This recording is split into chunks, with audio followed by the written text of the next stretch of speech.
अब ये मार्केट यहाँ से लेकर के यहाँ तक हाई लगाया, अब मार्केट ने ये हाई लगा लिया, ठीक है। अब क्या करेंगे, अब देखेंगे जैसे ही मार्केट यहाँ पे ये इसको ब्रेक करने के लिए आया तो इसका जो है एक ये कैंडल ऐसा होना चाहिए बुलिश, जो आपका बुलिश और बेयरिश दोनों कंडीशंस में, यानी कि मार्केट गिरते समय और चढ़ते समय। तो अभी आपका जो है ये आधा ऊपर और आधा नीचे क्लोज होना चाहिए। देखिए आधा नहीं, थोड़ा बहुत ऊपर हो, मतलब थोड़ा हो सकता है, थोड़ा नीचे भी हो सकता है, ज़्यादा ऊपर हो सकता है, कभी कभी ज़्यादा नीचे हो सकता है। तो कैंडल स्टिक्स जो है ये बुलिश होना चाहिए। आपका जो ब्रेकआउट वाला कैंडल स्टिक्स होगा, जो पीछे के हाई को ब्रेक कर रहा होगा, इसको जब ब्रेक कर रहा होगा यहाँ पे, तो ये बुलिश होना चाहिए। तो हम लोग क्या करते हैं, एंट्री यहाँ पे लेते हैं। तो मैं आपको बताना चाहूँगा, देखिए ये जो रिट्रेसमेंट लेवल होता है आपका, ये जो रिट्रेसमेंट लेवल होता है, ये इसको रिट्रेसमेंट लेवल बोलते हैं। आप क्या करिए, RET डाल दीजिए यूट्यूब सर्च बार में, यदि आपने रिट्रेसमेंट नहीं पता है तो RET और राजीव RCS वहाँ पे जो है, राजीव RCS वहाँ पे जो है आप लिख दीजिए, ठीक है। RCS आप लिख देंगे तो वो वीडियो आपके सामने जो है पूरा प्लेलिस्ट आ जाएगा, कोर्स आ जाएगा, या फिर इसका जो है FIB लिखेंगे तो भी हो जाएगा आपका काम, ठीक है। तो वो वीडियो जरूर जो है आप देख लीजिएगा। अब जैसे मान करके चलिए, अब यहाँ पे क्या करना है, ये 5 मिनट का यदि कैंडल होगा दोस्तों,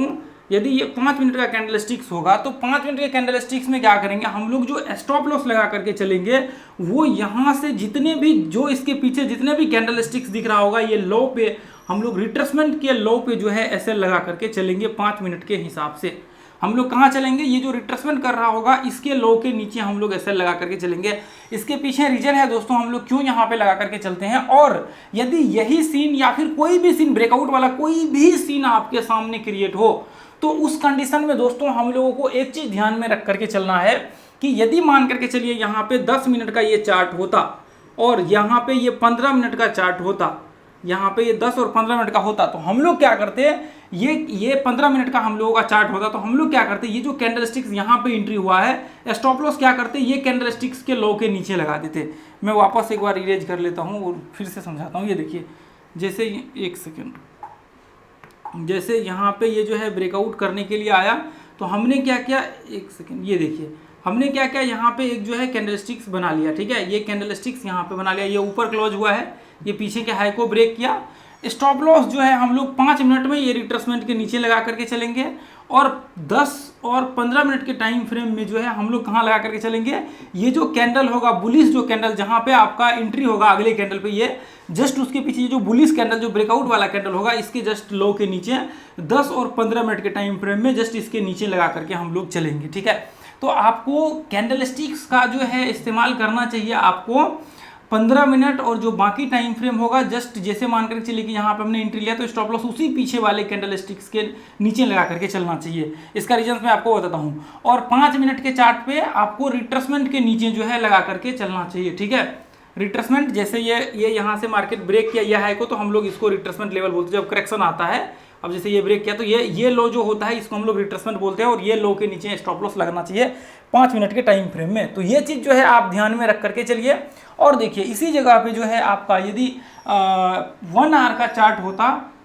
1 आवर के, इसको डिस्कशन करने से पहले मैं एक बार इसका रीजन बताना चाहता हूँ कि 5 मिनट में रिट्रेसमेंट पे क्यों और इसमें 10-15 मिनट में इसके नीचे क्यों। देखिए क्या होता है, नॉर्मली जो हम लोग ट्रेड करते हैं दोस्तों, जब आप देखेंगे तो नॉर्मली हम लोग जब ट्रेड करते हैं तो यहाँ पे आप देखेंगे जब हम लोग ट्रेड कर रहे होते हैं तो हमें इंट्राडे ट्रेड करने के लिए, आप सोचिए कि इंट्राडे ट्रेड करने के लिए हम लोगों को कितना चाहिए, दिन में कितना मोमेंटम चाहिए, हम लोगों को कितना चाहिए, आप एक बार अंदाजा लगाइए कितना चाहिए। यदि किसी स्टॉक्स में हम लोगों को कैप्चर मोमेंटम, देखिए मोमेंटम तो हो सकता है कि 2-3% का होगा तो आपको कैप्चर करने में अच्छा होगा, तो हमें कितना का चाहिए, यदि कभी भी टारगेट की जरूरत होगी तो कितना, 1% के भीतर जो है आपका टारगेट होना चाहिए, लगभग 1% के आसपास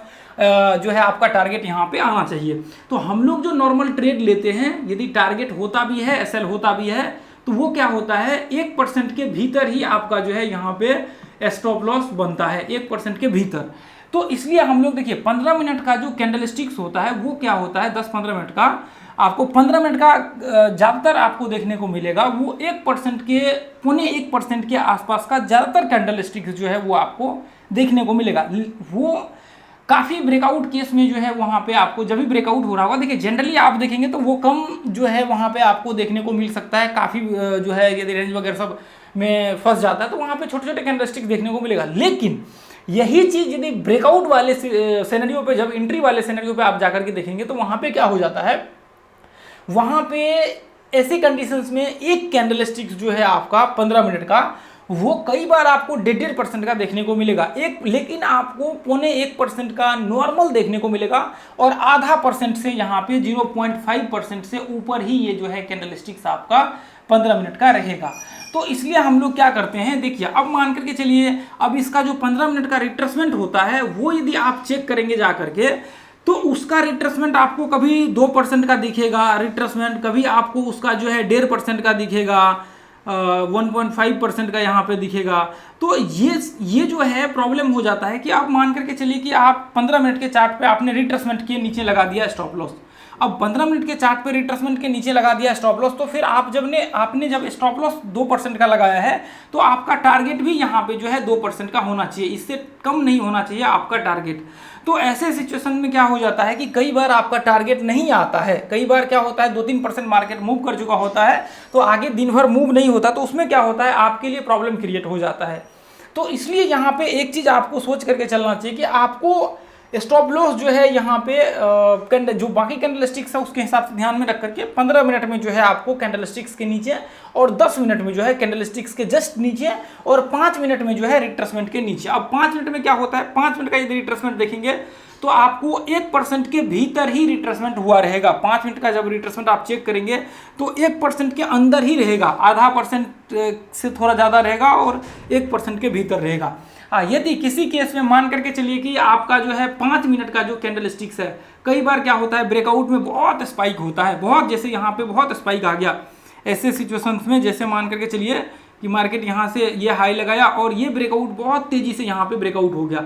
तो आप कैंडलस्टिक्स को देख रहे हैं तो आपको यहाँ पे जैसे मान करके चलिए ब्रेकआउट तेजी से होता है, यानी कि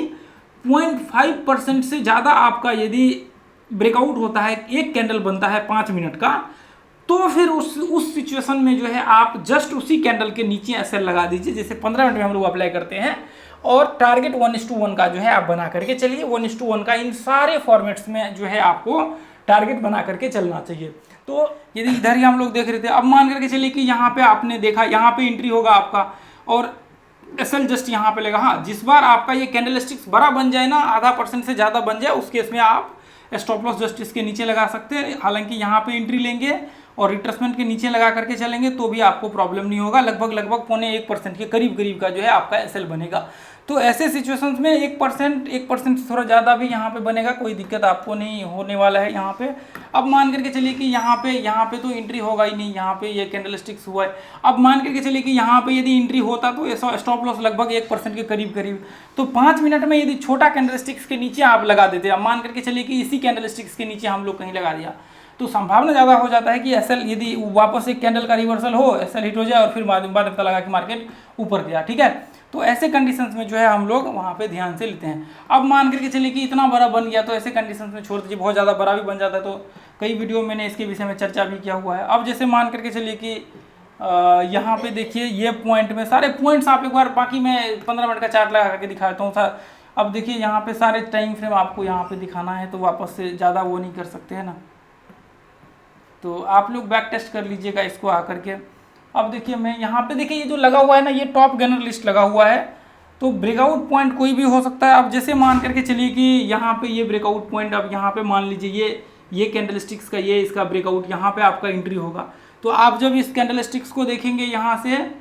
ये कैंडलस्टिक्स को आप देखेंगे, आपका एंट्री वहाँ पे ऊपर में हुआ है, तो लगभग 1% के करीब का जो है आपका यहाँ पे एसएल बनेगा। ठीक है, तो ऐसे सिचुएशंस में ये चीज़ जो है आप ध्यान में रख करके चलिएगा। अब जैसे मान करके चलिए कि यहाँ पे आप देखेंगे ये ब्रेकआउट पे आपका एक सेकंड यहाँ पे देखिए, ये ब्रेकआउट पे आपका यहाँ पे एंट्री हुआ, सॉरी यहाँ पे आपका हुआ ब्रेकआउट, अब यहाँ पे आपका एंट्री होगा, तो आपका एसएल कितना बनेगा, एंट्री ऊपर हुआ, 15 मिनट का ये चार्ट है। अब देखिए यहाँ पे आपका जो है स्टॉप लॉस जस्ट यहाँ पे 2% के करीब, ज़्यादा बड़ा हो जाता तो फिर आप जो है यहाँ पे वो मत करिए। ठीक है, अब यहाँ पे मैं 1 घंटे का चार्ट लगा देता हूँ। अब 1 घंटे के